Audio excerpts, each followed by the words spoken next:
সূরাতে এঁকে দিয়েছে, নিজে এই সূরার নকশা এঁকে দিয়েছে। কিয়ামতের প্রামাণ্য ধারা বর্ণনা আল্লাহ নিজে দিয়েছে। এই সূরাটা পড়লে মনে হবে আপনি এখানে বসেই কিয়ামতটা সচক্ষে লাইভ দেখতেছেন। সুবহানাল্লাহ পড়বেন না? সূরাটার নাম হচ্ছে আল কারিআ। কি নাম? আল কারিআ। সবাই বলেন কি নাম? আল কারিআ। আল কারিআ মানে হচ্ছে বিকট আওয়াজ, ভয়ঙ্কর আওয়াজ, জাইগান্টিক সাউন্ড, বোম্বাস্টিং মার্কা সাউন্ড। যেই সাউন্ড, যে আওয়াজ, যে বিকট শব্দ পৃথিবীর কোনো মানুষ শুনে নাই। The trumpet, the siren, the whistle, বিশাল এক হুইসেল বাজানো হবে। ওই হুইসেল বা সাইরেন বাজানোর ফলে বিকট একটা শব্দে গোটা বিশ্ব ভেঙে খান খান হয়ে যাবে। এটার নামই হচ্ছে আল কারিয়া। চিল্লা এখন সুবহানাল্লাহ। ওই হুইসেল দেওয়ার জন্য, ওই সাইরেন বাজানোর জন্য, ওই সুরের ভেতরে, সিঙ্গার ভেতরে ফুৎকার দেওয়ার জন্য রব্বুল আলামিন স্পেশাল একটা ফেরেশতা বানিয়েছেন। তার নাম হলো ইসরাফিল আলাইহিস সালাম। কি নাম? ইসরাফিল আলাইহিস সালাম। এদিকে ইসরাফিল নামে কেউ আছে? হ্যাঁ, অনেকে রাখে ইসরাফিল নামটা, কিন্তু অনেকে রাখে। আজরাইল রাখে নাকি? না না, আজরাইল না। হ্যাঁ, আজরাইল রাখে না, ইসরাফিল কিন্তু রাখে। তো এই ফেরেশতাকে আল্লাহ তাআলা বিশাল একটা হুইসেলের ভিতরে, সাইরেনের ভেতরে 3টা ফুৎকার দেওয়ার জন্য তৈরি করেছেন। তার ডিউটি হচ্ছে তার গোটা জীবন জুড়ে সে হুইসেলের ভেতরে 3টা ফু দিবে। এটার বাংলায় বলে সিঙ্গা। বাংলায় কি বলে? সিঙ্গায় ফু দিবে কয়টা? চিল্লায় বলেন। এই ফেরেশতার পা দুটো হচ্ছে জমিনে, এই ফেরেশতার মাথা হচ্ছে আকাশেরও অনেক উপরে। সৃষ্টির পর থেকে এই ফেরেশতা ওই সিঙ্গাটা, ওই বাঁশিটা তার 2 ঠোঁটের মাঝখানে লাগিয়ে আল্লাহর আরশের দিকে তাকিয়ে আছে, and just waiting for the green signal. আল্লাহর পক্ষ থেকে সিগন্যাল আসার অপেক্ষায় আছে যে আল্লাহ কখন বলবে যে ফু দে। সুবহানাল্লাহ কোন? 3টা ফু দেওয়ার জন্য রব্বুল আলামিন একটা ফেরেশতা বানালেন। ইসরাফিল ফেরেশতা সৃষ্টির শুরু থেকে বিশাল সিঙ্গাটাকে, সাইরেনটাকে, ট্রাম্পিটটাকে 2 ঠোঁটের মাঝখানে লাগিয়ে আল্লাহর আরশের দিকে তাকিয়ে আছে, কবে আমার প্রভু বলবে সাইরেনের মধ্যে বাঁশি বাজা। He is waiting. ঠিক এই মুহূর্তে যখন আমি কথা বলছি আর আপনারা শুনছেন, ঠিক এই মুহূর্তেও ওই সাইরেনটা ওনার 2 ঠোঁটের মধ্যে লাগানো, আর উনি আরশের দিকে তাকিয়ে অপেক্ষা করছে কখন আমার রব আদেশ করে, আর তখন আমি সিঙ্গায় ফুৎকার দিয়ে গোটা বিশ্বটারে মেসাকার বানিয়ে দিব। কোন সুবহানাল্লাহ। এই ঘটনাটাই আল্লাহ প্রামাণ্য দলিল দিয়ে বর্ণনা করেছেন। আর বর্ণনা করতে যে এই সূরার নাম দিয়েছেন আল কারিআ। কি নাম? মানে বিকট আওয়াজ, ভয়ঙ্কর আওয়াজ, বজ্রনিনাদ, মহাপ্রলয়ের সেদিন এমন আওয়াজ হবে যে আওয়াজ পৃথিবীতে কেউ কোনোদিন আমরা শুনি নাই। পৃথিবীতে কে সবচেয়ে বড় আওয়াজের কি শুনেছেন বলেন? আপনার জীবনে ঘটে যাওয়া সবচেয়ে ভয়ঙ্করতম আওয়াজ শুনেছেন আপনি কবে? বলেন তো, কেউ 1-2 জন বলেন আমারে। হ্যাঁ, ভয়ঙ্কর আওয়াজ রবিউল ভাই কবে শুনছেন? সিডরের সময়। হুজুরের সিডরের সময় ভয়ঙ্কর আওয়াজ শুনছে। সিডরের ভয়ঙ্কর আওয়াজ। হ্যাঁ, কিসের আওয়াজ? বজ্রপাত। বজ্রপাত, থান্ডার, ভয়ঙ্কর আওয়াজ হয়। বজ্রপাতকে আঞ্চলিক ভাষায় আপনারা কি বলেন? ঠেড়া। তো এই যে ঠেড়ার আওয়াজটা আসলেই ভয়ঙ্কর। আমি বছরের বেশিরভাগ সময় জুড়ে থাকি মালয়েশিয়াতে। মালয়েশিয়ার পাশের দেশ সিঙ্গাপুর। পৃথিবীতে যেই কয়েকটা দেশে সবচেয়ে বেশি বজ্রপাত রেকর্ড করা হয়, এর মধ্যে একটা হচ্ছে সিঙ্গাপুর, আর একটা হচ্ছে ভুটান। এই দেশগুলোতে সবচেয়ে বেশি বজ্রপাত পড়ে। ভয়ঙ্করতম বজ্রপাতের আওয়াজ। আসলেই বজ্রপাতের আওয়াজ খুব বিকট আওয়াজ। আপনি ঠিকই বলেছেন। আর আপনাদের জীবনে ঘটে যাওয়া সবচেয়ে ভয়ঙ্করতম আওয়াজ কে কোন দিন শুনেছেন বলেন? আদনান গাজী ভাই, আপনি কি শুনছেন জীবনে সবচেয়ে ভয়ঙ্কর আওয়াজ? গাড়ির চাকা যদি ব্রাস্ট হয়। তাফসীর মাহফিলে যায় তো কমন পড়ে গেছে হুজুরের। তো রাতের বেলায় কিন্তু আমরা যারা ময়দানে কথা বলি, আমাদের এক জেলা থেকে আরেক জেলায় ঘুরতে হয়। ভবঘুরে জীবন আমাদের। কোরআনের বাণীকে পৌঁছে দেওয়ার দায়িত্ব আমরা নিয়েছি, বাণীবাহকের কাজ আমাদের। তো রাত্রিবেলা মাঝে মাঝে আমরা এরকম ট্রাকের টায়ার পাংচার হলে বিকট আওয়াজ হয়, রিক্সার টায়ার পাংচার হলে বিকট আওয়াজ হয়, মানুষ ভয় পেয়ে যায়। আসলেই অনেক বড় আওয়াজ। আর জীবনে কে কি আওয়াজ শুনেছেন? আওয়াজ হয় কিসে? জেনারেটর যদি ব্রাস্ট হয়, ট্রান্সমিটার যদি ব্রাস্ট হয়, আওয়াজ হয় না? আওয়াজ হয়। হ্যাঁ, হেলিকপ্টার। হ্যাঁ, হেলিকপ্টার যখন ল্যান্ড করে তখনও ভয়ঙ্করতম আওয়াজ হয়। বিমান যখন টেক অফ করে, ল্যান্ড করে, ভয়ঙ্কর আওয়াজ হয়। এরপরে লোহার মধ্যে যদি হাতুড়ি দিয়ে পেটায়, যখন তারা কাজ করে ভয়ঙ্কর আওয়াজ হয়। ট্রেনের যে হর্ন বাজায়, যে ট্রেন আসতেছে, মাঝখানে চমৎকার কথা বলেছেন, মাঝখানে ওই যে ক্রসিং থাকে, ক্রসিং আটকে দিয়ে একটা হুইসেল বাজায়, বিকট আওয়াজ হয়। আর এই তো বেরোচ্ছে, আর কি আছে এরকম আওয়াজ? কে কোথায় শুনছেন? হ্যাঁ, এক্সক্লুসিভ আওয়াজ। হ্যাঁ, বিভিন্ন জায়গায় এক্সক্লুসিভ সাউন্ড হয়, ভয়ঙ্কর আওয়াজ। আর কোথায় কি শুনেছেন? দপ্তরি যখন হাই স্কুলে ঘন্টা বাজায়, ছুটির ঘন্টা, কাছে দাঁড়ানো যায়, বিকট আওয়াজ হয়। আসলে এই পৃথিবীতে আমরা এক একজন এক এক সময় এক এক জায়গায় বিকট বিকট আওয়াজ শুনেছি, কিন্তু কিয়ামতের দিন ইসরাফিল যখন ওই সিংহার ভেতরে ফুৎকার দিবে, ওই ফুৎকারের যে আওয়াজটা হবে, এই আওয়াজটা কি এই আওয়াজগুলোর মতো? কথা বলেন। এর চেয়ে অনেক ভয়ঙ্করতম আওয়াজ, যে আওয়াজ শুনলে আপনার হৃদয় শিউরে উঠবে, কেঁপে উঠবে। এই আওয়াজটার নাম হচ্ছে আরবিতে আল কারিআ। কি নাম? চিল্লায় বলেন কি নাম? এজন্য আল্লাহ বললেন আল কারিআতু মাল কারিআতু ওয়া মা আদরাকা মাল কারিআ। সেদিনের আওয়াজটা হলো ভয়ঙ্কর আওয়াজ। ওই আওয়াজটার নাম আমি আল্লাহ দিয়েছি আল কারিআ। আল কারিআ মাল কারিআ ওয়া মা আদরাকা মাল কারিআ। তিনবার তিনি সূরার শুরুতে তিনবার এই শব্দটা উচ্চারণ করেছেন। কয়বার? কথা বলেন। তিনবার। যে কোনো জিনিস তিনবার যখন আমরা বলি, গুরুত্ব বোঝানোর জন্য বলি না? বিশ্বনবীও মাঝে মাঝে কোনো জিনিসের ইম্পর্টেন্স, সিগনিফিকেন্স, তাৎপর্য এবং গুরুত্ব বোঝানোর জন্য তিনবার বলতেন। কয়বার? একবার বিশ্বনবী তাকওয়া নিয়ে ওয়াজ করতেছিলেন, আর বলছিলেন আত-তাকওয়া হা হুনা, আত-তাকওয়া হা হুনা, আত-তাকওয়া হা হুনা, ওয়া ইউশিরু ইলা সাদরিহি সালাসা মাররাত। তাকওয়া এখানে, তাকওয়া এখানে, তাকওয়া এখানে বলে বিশ্বনবী ওনার হৃদয়ের দিকে, কলবের দিকে তিনবার ইঙ্গিত করেছেন। কয়বার? তাকওয়া মানে কার ভয়? আল্লাহর ভয়। আল্লাহর ভয় নিয়ে যখন ওয়াজ করছিলেন, বিশ্বনবী বলছেন তাকওয়াটা এখানে, এখানে, এখানে।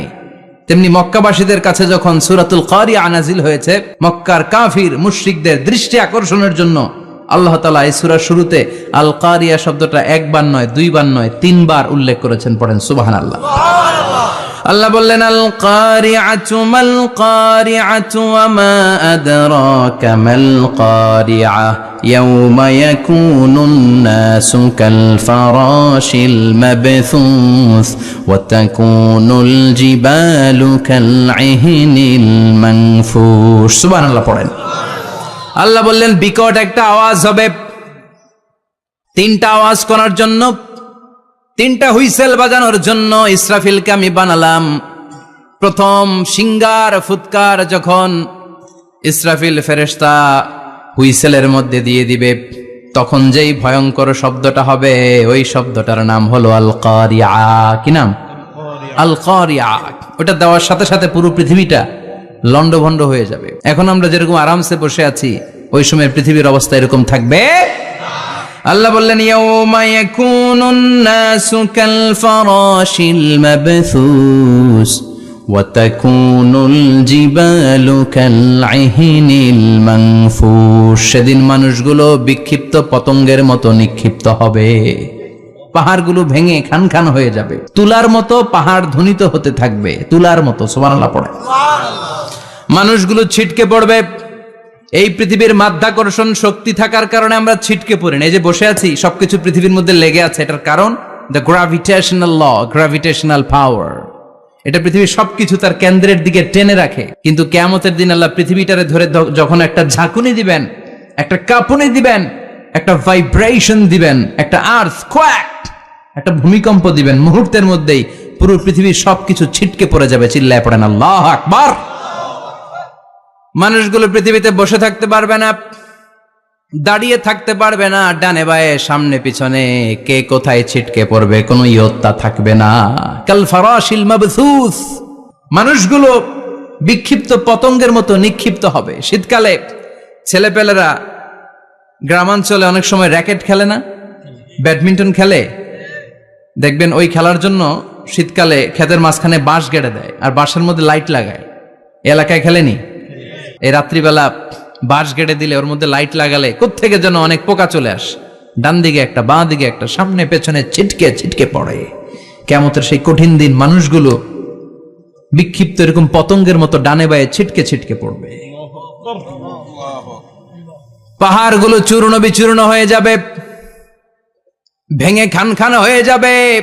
তুলাকে ধ্বনিত করলে তুলা যেমনি ধ্বনিত হয়, তুলার মাঝখানে লাঠি দিয়ে পেটালে, তুলাকে পাতলা করার জন্য, আরামদায়ক করার জন্য, মোটা বানানোর জন্য যখন লাঠি দিয়ে ধ্বনিত করা হয়, দেখবেন সামান্য তুলার ধুলিকণা ছিটেকণা বাতাসের মধ্যে শূন্যে ভাসে। ফু মারলে আরো দূরে যায়, ফু মারলে আরো দূরে যায়। বাতাসের ঝাপটা ওইটা কোথায় যে চলে যায় কেউ জানে না। পৃথিবীর বড় বড় সাইজের পাহাড়গুলো সেদিন এই তুলার মতো, তুলা যেমনি বাতাসে ধ্বনিত হয়, পাহাড়গুলো সেদিন তুলার মতো বাতাসে ধ্বনিত হতে থাকবে। চিল্লায় কোন আল্লাহু আকবার। এই পৃথিবীর সবচেয়ে বড় পাহাড়ের নাম মাউন্ট এভারেস্ট। বিশাল বড় পাহাড়, উপরে শুধু বরফ আর বরফ। এটার বলে হিমালয়, বাংলায় কি বলে? নেপালে অবস্থিত এই হিমালয়ের পাহাড়। আমি একবার কাতার থেকে যাচ্ছি কায়রো, ওই ফ্লাইটে হিমালয়ের পাশ দিয়ে ফ্লাই করে, বিমানের সামনে স্ক্রিন থাকে, আপনি কোন জেলা কোন থানার উপর দিয়ে যাচ্ছেন ওটা শো করে। আমি দেখলাম হিমালয়ের পাশ দিয়ে ফ্লাই করছে, জানলা দিয়ে তাকিয়ে দেখি বিশাল মাউন্ট এভারেস্ট, উপরে শুধু বরফ আর বরফ। সুবহানাল্লাহ পড়েন।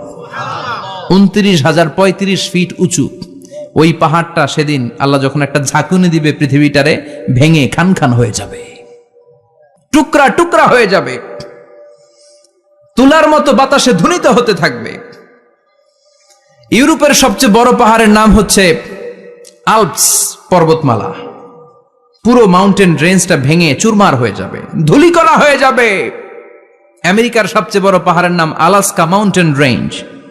অ্যাটলাস বা ম্যাপ নিয়ে যাদের পড়াশোনা আছে দেখবেন ইউনাইটেড স্টেটস অফ আমেরিকা, এখানে নর্থ আমেরিকার পাশে বড় করে লেখা আলাস্কা, পুরোটাই পাহাড়, আমেরিকার সবচেয়ে উঁচু পাহাড়। এই পাহাড়গুলো সেদিন ভেঙে টুকরা টুকরা হয়ে যাবে। বাংলাদেশের ময়মনসিংহে আছে আমাদের এদেশের সবচেয়ে বড় পাহাড়, গাঢ় পাহাড়, নাম শুনছেন? আল্লাহ জানে কি জানি হবে সেদিন আমাদের পাহাড়ের অবস্থা। তাজিংডং বিজয়, বান্দরবানে কেউকারাডাং, চিম্বুক, চিম্বুকের চূড়ায় আমি উঠেছিলাম 2002 সালে। সেখানে পার্সোনাল প্রাইভেট কার নিয়ে যাওয়া যায় না, মাইক্রো নিয়েও যেতে পারবেন না। চাঁদের গাড়ি আছে একটা, ওইটা আলাদা এক্সট্রা 2-3টা ইঞ্জিন লাগানো, ওইটা দিয়ে টেনে টেনে আপনারা নেবে। উপরে সেনাবাহিনীর ক্যাম্প আছে। বাংলাদেশের 3য় বৃহত্তম পাহাড়। কিয়ামতের দিন আল্লাহ যখন একটা ঝাঁকুনি দিবে, পৃথিবীটারে যখন একটা নাড়া দিবে, আর ইসরাফিল যখন ফুৎকার দিবে, একটা পাহাড়ও টিকবে? চিল্লায় বলেন টিকবে?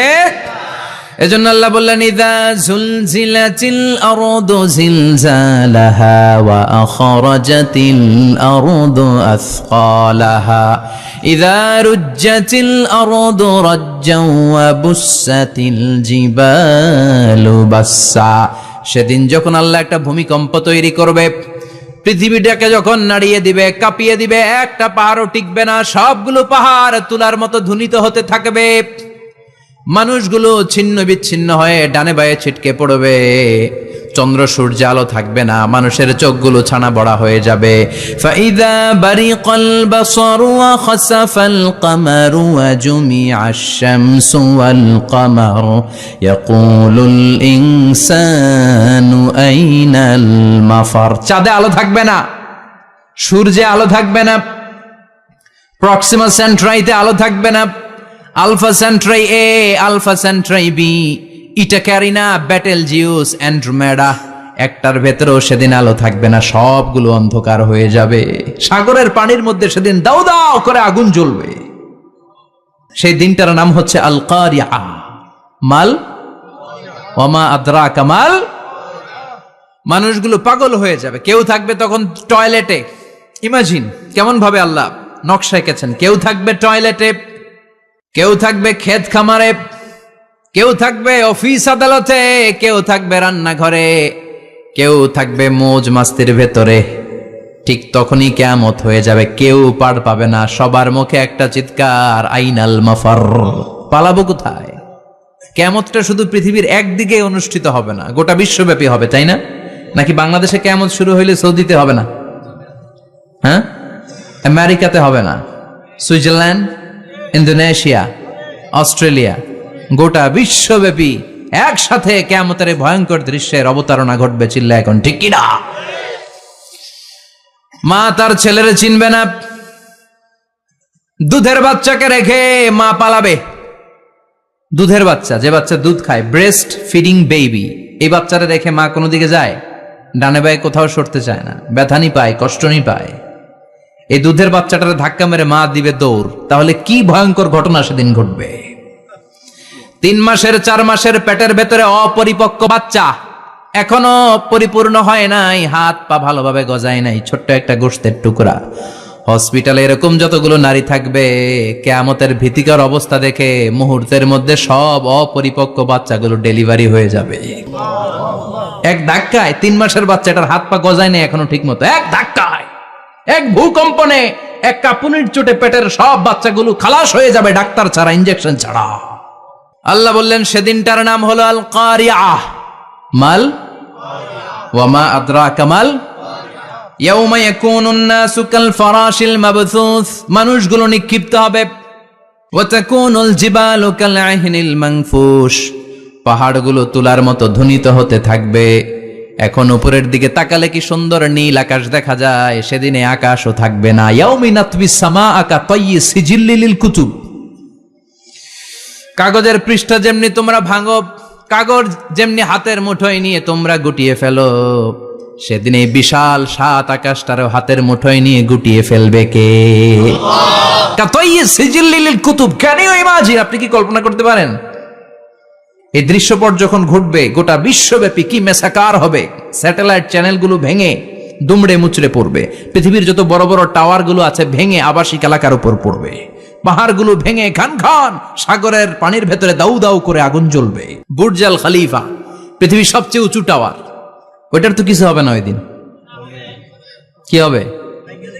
ভেঙে যাইব, ভেঙে খান খান হয়ে যাবে, ভেঙে টুকরা টুকরা হয়ে যাবে। এবার আমি যখন হজে গিয়েছিলাম, জেদ্দা এয়ারপোর্টে নেমে মাক্কা যাচ্ছি প্রথমে উমরার জন্য, তখন বাঁ দিকে অনেক দূরে দেখতে পেলাম কিংডম টাওয়ার। এটার কাজ চলতেছে, আগামী বছর, এই বছর অথবা আগামী বছর এটার খুলে দিবে। এটা বুর্জ আল খলিফা থেকে আরো উঁচু। বুর্জ আল খলিফা 818 মিটার উঁচু, আর এই কিংডম টাওয়ার 1000 মিটার উঁচু, মানে 1 কিলোমিটার উঁচু। কিয়ামতের ওই ঝাঁকুনি আর ভূমিকম্পের সময় এগুলো টিকবে একটাও? আরো যে টাওয়ার গুলো আছে, Shanghai tower, Taipei 101, Petronas twin tower, বাংলাদেশের 40, 50, 60 তালাগুলা টিকবে? আমাদের কুমিল্লা শহর তো এখন টাওয়ারের শহর হয়ে গেছে। একটা বড় ছাদের উপর থেকে কুমিল্লা শহরের দিকে তাকালে এটা কি কুমিল্লা না উত্তরা বুঝাই যায় না। এই টাওয়ার গুলো একটাও টিকবে? আওয়াজ করে বলেন টিকবে? সে কথাই আল্লাহ বললেন আল কারিআতু মাল কারিআতু ওয়া মা আদরাকা মাল কারিআ ইয়াউমা ইয়াকুনুন নাসু কাল ফারাশিল মাবথুস ওয়া তাকুনুল জিবালু কাল আহিনিল মানফুশ। কি দৃশ্য আল্লাহ আঁকলেন! প্রথমে একটা সাইরেন দেয়া হবে, দেয়ার সাথে সাথে ভেঙে চুরে সব সারখার, মানুষগুলো পাগলের মতো দৌড়াবে। ওমা হুম বিসুকারা ওয়ালাকিন্না আযাবাল্লাহি শাদীদ। মানুষগুলোর দৌড়াদৌড়ি দেখলে মনে হবে যে মাতালের মতো দৌড়াচ্ছে, রেড ওয়াইন খেয়ে, উইস্কি খেয়ে, মদ খেয়ে পাগলের মতো দৌড়াচ্ছে। আসলে মদ খায় নাই, উইস্কিও খায় নাই। সেদিন আল্লাহর আযাব এত ভয়ঙ্কর হবে, মানুষগুলো সব হয়রান হয়ে যাবে, মানুষগুলো পাগলের মতো দৌড়াবে। সাগরের পানিতে দাউ দাউ করে আগুন, স্যাটেলাইট ভেঙে খান খান, বিল্ডিং গুলো ভেঙে ভেঙে পড়ছে, পাহাড়গুলো ধ্বনিত হচ্ছে, গোটা বিশ্বব্যাপী বিকট আওয়াজ। পৃথিবীর যখন ঠিক এইরকম অবস্থা, আল্লাহ তাআলা ইসরাফিলকে বলবে, ইসরাফিল 3টা ফুৎকার দেওয়ার জন্য তোকে তৈরি করেছি, এবার দ্বিতীয় ফুৎকারটা দে। তাকে ফুৎকার দিতে হবে মোট কয়টা? আরো জোরে বলেন। সে কেবল একটা দিয়েছে, এবার দ্বিতীয় ফুৎকার দিবে।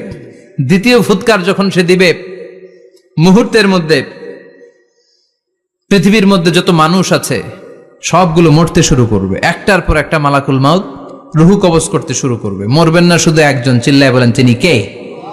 কুল্লু মান আলাইহা ফানি ওয়া ইয়াবকা ওয়াজহু রাব্বিকা যুল জালালি ওয়াল ইকরাম ফাবিআইয়ি আলাই রাব্বিকুমা তুকাযযিবান। পৃথিবীর মধ্যে যা যা তোমরা দেখো সব হয়ে যাবে ফান। সব কি ফান? আমরা বলি না ফানা ফানা, বলি ফানা ফানা হয়ে যাবে, কিছু থাকবে না, থাকবে একজন। চিল্লায় বলেন তিনি কে? এজন্য সব সময় আল্লাহর কাছে কামনা করবেন, আল্লাহ তুমি ঈমানের মরণ দাও। পড়ে না আমিন? ও আল্লাহ তুমি আমাদেরকে শাহাদাতের মরণ দাও। পড়ে না আমিন? আমাকে শহীদ করে সেই মিছিলে শামিল করে নিও, যে মিছিলের নেতা মীর হামজা খোবায়েবে খাব্বাব আল্লাহর কাছে ছিল অতি প্রিয়, শামিল করে নিও আমাকে শহীদ করে সেই মিছিলে শামিল করে নিও। পড়েন আমিন। বিশ্বনবী বলেন শাহাদাতের তামান্না নিয়ে যদি, অন্তরে শাহাদাতের ইচ্ছা নিয়ে যদি, শাহাদাতের তামান্না নিয়ে যদি কেউ বিছানার মধ্যে ডায়রিয়া রোগে আক্রান্ত হয়েও মারা যায়, হার্ট অ্যাটাক করেও মারা যায়, স্ট্রোক করেও যদি মারা যায়, কিন্তু অন্তরে যদি শাহাদাতের তামান্না থাকে, কিয়ামতের ময়দানে শহীদদের সাথে তারে দাঁড় করাবে কে? ঈমানের পথে অবিচল থেকে আমার মরণ যেন হয়। পড়েন আমিন। আমার সাথে সাথে বলেন, ঈমানের পথে অবিচল থেকে আমার মরণ যেন হয়। তোমারই কাছে মিনতি আমার, তোমারই কাছে মিনতি আমার, মহামহিম দয়াময়। ঈমানের পথে অবিচল থেকে আমার মরণ যেন হয়। পড়েন আমিন। ঈমানের মৃত্যু এক আল্লাহ ছাড়া কেউ দিতে পারে না, শাহাদাতের মৃত্যু আল্লাহ ছাড়া কেউ দিতে পারে না। এজন্য আখের যদি ভালো হয়, সব ভালো তার, শেষ ভালো যার। বিশ্বনবী দোয়া করতেন, আল্লাহুম্মা রযুকনা হুসনাল খাওয়াতিম, আল্লাহুম্মা রযুকনা হুসনাল খাওয়াতিম। প্রতিদিন সব সময় নামাজের পরে পড়বেন, আল্লাহুম্মা রযুকনা হুসনাল খাওয়াতিম, আল্লাহুম্মা রযুকনা হুসনাল খাওয়াতিম। আল্লাহ আমাদের শেষটাকে ভালো করো, আমাদের শেষটাকে তুমি ঈমানের উপর করো। পড়েন আমিন। অনেক আল্লাহওয়ালা নামাজি শেষ জীবনে মুরতাদ হয়ে যায়, নাস্তিক হয়ে যায়, আছে না নাই? এজন্য বিশ্বনবী বলতেন, আল্লাহুম্মা রযুকনা হুসনাল খাওয়াতিম, আল্লাহ শেষটা আমার ভালো করো, আমার শেষটা যেন কালিমাতুত তাইয়্যিবা লা ইলাহা ইল্লাল্লাহর উপর হয়, আমার শেষটা যেন ঈমানের উপর হয়। পড়েন আমিন। এক সাহাবা জিহাদের ময়দানে, বুখারীর বর্ণনা, যুদ্ধের ময়দানে সে সামনে যাই পাচ্ছে, লা তাজিদু শাযযা ওয়ালা ফাযযা ইল্লা ইয়াকতুলু বিসাইফি, বিশাল তলোয়ার নিয়ে আল্লাহু আকবার বলে বলে কাফের আর মুশরিকের বাচ্চাগুলোরে কচুকাটা করছে। সাহাবীরা দেখে পেছন থেকে বাহাবা দেয়, নবীর কাছে এসে খুশ খবর দেয়, ও নবী দেখেন আপনার সাহাবী দিন কায়েমের আন্দোলনে কালিমার পতাকাটারে জমিনের বুকে পতপত করে উড়ানোর জন্য কেমন করে যুদ্ধের ময়দানে, জিহাদের ময়দানে কাফের আর মুশরিকদেরকে কচুকাটা করছে। নবী দেখেন আজকের জিহাদের ময়দানে যুদ্ধের সব সওয়াব আল্লাহ এই সাহাবীরই দিয়ে দিবে। বিশ্বনবী বললেন, হুয়া ফিন্নার, সে জাহান্নামে যাবে। সাহাবীরা তো অবাক, জীবন বাজি রেখে তলোয়ার নিয়ে কাফেরদের সাথে যুদ্ধে ময়দানের মধ্যে লিপ্ত, একটার পর একটা কাফের গুলোরে হত্যা করে জাহান্নামের মেহমান করে পাঠিয়ে দিচ্ছে। এই লোকটা কেমন করে জাহান্নামী হয়? বিশ্বনবী বললেন, হুয়া ফিন নার, এই লোকটা জাহান্নামে যাবে, এরে কেউ বাঁচাতে পারবে না, জাহান্নামী। এক সাহাবী মনে মনে বলল, এই লোকটা কেমন করে জাহান্নামী হয়, আমি তার পেছনে পেছনে দেখবো তার শেষ পর্যন্ত কি ঘটে, কারণ নবী যা বলে এটা তো কোনোদিন মিথ্যা হতে পারে। সাহাবী লুকিয়ে লুকিয়ে তার পিছু নিল, দেখলো যুদ্ধ করতে করতে জিহাদের ময়দানে শত্রুদের মাঝখানে ঘাটির ভেতরে সে মারতে মারতে চলে গিয়েছে, মারতে মারতে কাফেরদের মাঝখানে এমন জায়গায় চলে গিয়েছে চারদিক থেকে কাফেররা তাকে ঘেরাও দিয়ে ফেলেছে। এবার আর সে পারে না, দীর্ঘ সময় যুদ্ধ করতে করতে এবার ক্লান্ত শ্রান্ত, এবার নিজেও মারে আবার মাইরও খায়, মারে আবার মাইরও খায়। খেতে খেতে হঠাৎ এক কাফেরের তলোয়ারের আঘাতে তার ডান হাত নাই, এক কোপে ডান হাতটা জমিনে পড়ে গিয়েছে, ফিনকে দিয়ে রক্ত, ব্লিডিং হতে হতে, রক্তপাত হতে হতে সাহাবী নিস্তেজ, আর পারে না, আর সহ্য করতে পারে না। শাহাদাতের জন্য অল্প একটু দেরি, এই অল্প একটু দেরি সাহাবীর আর সহ্য হয় নাই। ওই সাহাবী নিজের তলোয়ারটা জমিনের মধ্যে গেড়ে তলোয়ারের উপর ঝাঁপিয়ে পড়েছে। তলোয়ারের এক মাথা পেটের এইখান দিয়ে ঢুকে পিঠের ওই পাশ দিয়ে বের হয়েছে। যে সাহাবী পেছন থেকে ফলো করেছে সে বলে আশহাদু আন্না মুহাম্মাদ রাসূলুল্লাহ, আল্লাহু আকবার। দৌড়ে এসে নবীর কাছে বলে, ও নবী, আপনি যে নবী, শেষ নবী, আখিরি জামানার পয়গম্বর, আপনি যে বিশ্ব নবী, কোনো সন্দেহ নাই। আমি নিজ চোখে চাক্ষুষ দেখে এসেছি আপনার ওই সাহাবা আত্মহত্যা করে দুনিয়া থেকে বিদায় হয়েছে। এজন্য শেষটা কার, শেষটা কিভাবে যায় আমরা জানি। এজন্য আল্লাহর কাছে আমরা ফরিয়াদ করি আমাদের মৃত্যু যেন ঈমানের মৃত্যু হয়। আমিন পড়েন, আর জোরে পড়েন আমিন। দ্বিতীয় ফুৎকার দেওয়ার সাথে সাথে আল্লাহ মালাকুল মাউতকে বলবে, ও মালাকুল মাউত, পৃথিবীর সব মানুষগুলোর রুহু কবজ কর। সব মানুষের রুহু কবজ হয়ে যাবে। সব জিনদের রুহু কবজ কর, সব জিনদেরও রুহু কবজ হয়ে যাবে। এবার সব ফেরেশতাদের রুহু কবজ কর, সব ফেরেশতাদের রুহু কবজ হয়ে যাবে।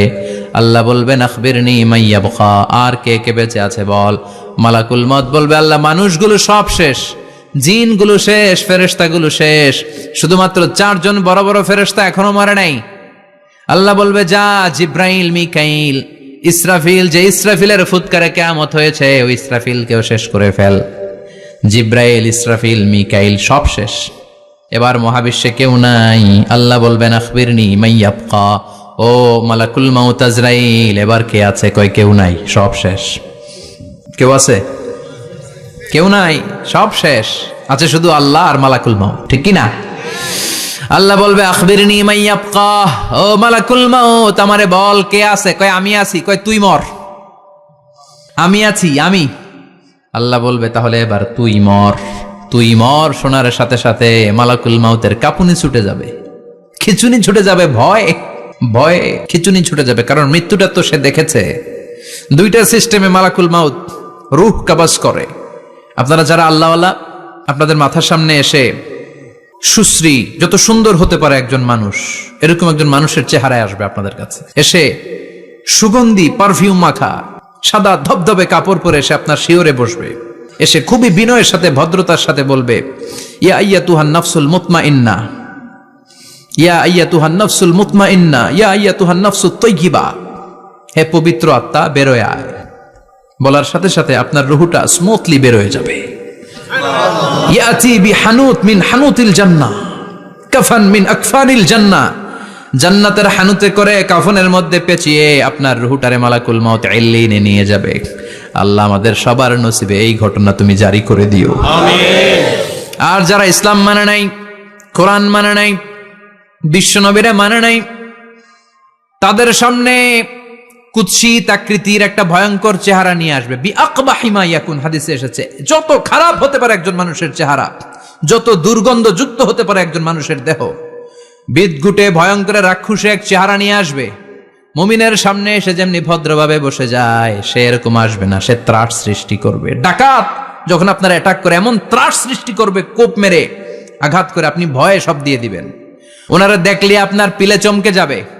ভয়ঙ্কর দুর্গন্ধযুক্ত কালো একটা ড্রেস পরে আপনার সামনে এসে এমন ত্রাস সৃষ্টি করে বসবে, ওইটা দেখলে অবস্থা খারাপ। চিৎকার দিয়ে ধমকাবে আর বলবে, ইয়া আইয়াতুহান নাফসুল খাবিসা, হে পাপাত্তা বেরোয় আয় ইলা গাদাবিল্লাহ, আল্লাহর ক্ষোভ, আল্লাহর রাগের দিকে তুই বের হয়ে আয়। মুমিনের আত্মাটা যেমনি স্মুথলি বের হয়ে এসেছে, কাফেরের আত্মাটা বলার সাথে সাথে বেরোতে চাইবে না। আত্মাটা একবার ডানে দৌড়, একবার বায়ে দৌড়, একবার সামনে দৌড়, আর একবার পিছনে দৌড়। এবার মালাকুল মাউত আরো হিংস্র হয়ে যাবে। পা থেকে টান মেরে সারা দেহ থেকে খিচুনি দিয়ে পুরো দেহটারে চাপতে চাপতে জীবিত একটা ছাগলের চামড়া জীবিত অবস্থায় তার দেহ থেকে উল্টো দিকে টেনে টেনে বের করলে যেমন কষ্ট হয়, একজন কাফেরের রুহু দেহ থেকে টেনে হিচড়ে মালাকুল মাউত বের করে ফেলবে। এজন্য আল্লাহর কাছে আমরা চাই, ঈমানের পথে অবিচল থেকে আমার মরণ যেন হয়। প্রতিদিন পড়বেন এটা দোয়া। ঈমানের পথে থেকে যেন আমাদের মৃত্যু হয়, পড়েন আমিন। মালাকুল মাউত এই দৃশ্যগুলো নিজেই ঘটিয়েছে, তার জানা আছে মৃত্যুর কত কষ্ট। আল্লাহ বলবেন মর, বলার সাথে সাথে কাঁপুনি ছুটে যাবে। আল্লাহ বলবেন কেঁপে লাভ নাই, মর, মরতে হবেই, কারণ কুল্লু নাফসিং, everyone has to take the taste of death. সবাইকে মৃত্যু নিতে হবে। গ্রহণ করতে হবে স্বাদ। The most certain thing in our life is death, but the most uncertain thing in our life is the time of death. আমাদের জীবনের সবচাইতে সুনিশ্চিত বিষয় হচ্ছে যে আমরা মরবো, এটা আমরা সবাই জানি না? কিন্তু সবচাইতে অনিশ্চিত বিষয় হচ্ছে যে আমরা কখন মরবো, এটা আমরা কেউ জানি না। জানি মালাকুল মউত কাঁপতে থাকবে, আল্লাহ বলবেন জান্নাত এবং জাহান্নামের মাঝ বরাবর একটা জায়গা আছে, আল আরাফ, ওইখানে দাঁড়া। ওইখানে দাঁড়িয়ে মালাকুল মউত বিকট একটা চিৎকার দিয়ে সারা পৃথিবীর মানুষগুলো, ফেরেশতাগুলো যেমনি দুনিয়া থেকে বিদায় হয়েছে, মালাকুল মউত তখন বিদায় হয়ে যাবে। সেদিন বিকট একটা চিৎকার মেরে তিনি বিদায় হবেন। বিশ্বনবী বলেন মালাকুল মউতের মরণের সময় সেই চিৎকারটা ওই দিন এত ভয়ঙ্কর হবে, দুনিয়াতে যদি তখন মানুষ থাকতো, কিয়ামত ঘটানোর জন্য আলাদা করে ইসরাফিলের সিংগায় ফুৎকার দেওয়ার আর দরকার হতো না। মালাকুল মউতের মরণের কষ্টের ওই চিৎকারের আওয়াজ শুনলে মানুষগুলো সব কানের পর্দা ফেটে জমিনের মধ্যে তখনই লাশ হয়ে পড়ে যেত। মালাকুল মউত এখন আর নাই, ডানে বায়ে সামনে পেছনে কেউ নাই, একজন ছাড়া, তিনি কে? আল্লাহ তখন বলবেন ইয়া আরদু আইনা নাহারুকে, পৃথিবী তোর নদীগুলো কই, বিল্ডিং গুলো কই, রাজা বাদশা গুলো কই, পৃথিবীর নাজ নেয়ামত কই, ভোগের দুনিয়া আজকে কোথায়, অহংকার দাপট আর ক্ষমতার বড়াই আজকে কোথায়? লিমানিল মুলকুল ইয়াউম, who belongs the kingdom today, আজকে ক্ষমতা কার? চিল্লায় বলেন তো, সেদিন ক্ষমতা হবে কার? লিমানিল মুলকুল ইয়াউমা লিল্লাহিল ওয়াহিদিল কাহ্হার, ক্ষমতা সেদিন কারো নয়, ক্ষমতার মালিক একজন, তিনি কে? সব ক্ষমতার মালিক আল্লাহ, কেউ নাই, সব মরে গেছে। এভাবে যে কত হাজার কোটি বছর আল্লাহ একা থাকবেন এটা আল্লাহ জানেন, আমরা কেউ জানি?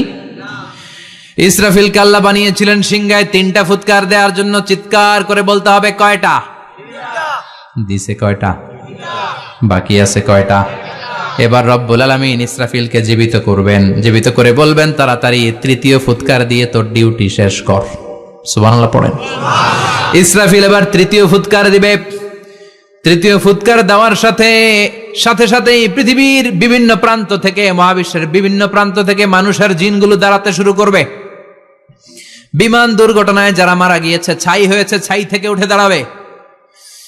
তিমি মাছের খাবার হয়ে সাগরের মধ্যে মিশে গিয়েছিল, সাগর থেকে দাঁড়াতে শুরু করবে। পাহাড়ের মধ্যে যারা মারা গিয়েছে, পাহাড় থেকে উঠবে। হিন্দুদের শ্মশানের মধ্যে যেখানে লাশ পোড়ানো হতো, ওখান থেকে দাঁড়াবে। মানুষগুলো কবর থেকে উঠবে, যে যেখানে মারা গিয়েছে সেখান থেকে দাঁড়াবে। মিনহা খালাকনাকুম ওয়া ফিহা নুঈদুকুম ওয়া মিনহা নুখরি